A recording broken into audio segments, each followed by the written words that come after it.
Well, here's a good news story about the American consumer, the one Jim wanted to hear about. A manufacturing company expanding production right here in the United States because Walmart needs more sleeping bags, particularly ones with Disney characters on them. And here's the punchline. The company is bringing jobs back from China to make those sleeping bags because their American factory is more efficient. Here to explain, Harry Kazazian, CEO of Exxel Outdoors, the company that makes about 30% of the sleeping bags sold in the United States. Great to have you with us, Harry. A story that really captured my imagination. We've all heard a lot about the offshoring of jobs, sending them overseas, but you may not have heard much about reshoring, bringing jobs back. Today, we look at Exxel Outdoors, a fast-growing private company that specializes in sleeping bags. Talk to me about your relationship with Walmart.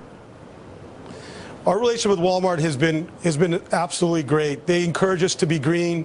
When this plant was slated for closure when we bought it in 2000, Walmart gave us the opportunity to continue the business, and we've expanded. And if all is said and being equal, Walmart will always support a U.S. manufacturer. The key is that you just can't take that for granted. You still have to provide a good quality product at a great value, because consumers, a lot of consumers don't want to pay more for a product. And that's the part that we always make sure that we're able to provide a value-driven product and not rely on that we're just made in the USA and everybody's going to buy it.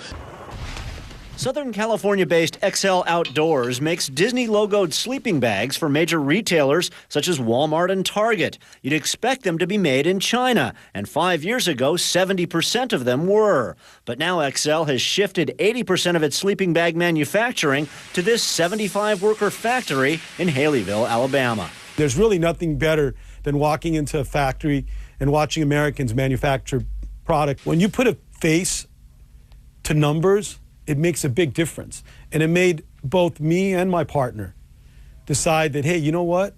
This is worth fighting for. Send the work back home. Louise Pinnell joining us from one of those companies, Exxel Outdoors in Irwindale, California, where they are learning that the free market does bring jobs back, doesn't it, Louise? That is true, Liz. This company is proving that Made in America can happen and can remain competitive. And to tell us how and why, I'm joined by company CEO Harry Kazazian. Thanks for joining us. Now tell me, 60% of your sleeping bag line is now produced in Haleyville, Alabama. How are the retailers supporting you or taking this? Actually, the support has been just overwhelmingly positive. Walmart has been one of the major retailers that have just really stepped up to the plate. We delivered these sleeping bags, there's a Disney kid sleeping bags, to Walmart. They've been supportive of giving us a good program, along with other retailers as well. So if given the opportunity, I think retailers, they understand it just in time. The fact that as a retailer or as a customer, we could deliver to them in 4 days to their stores from the time it leaves our warehouse is very significant nowadays.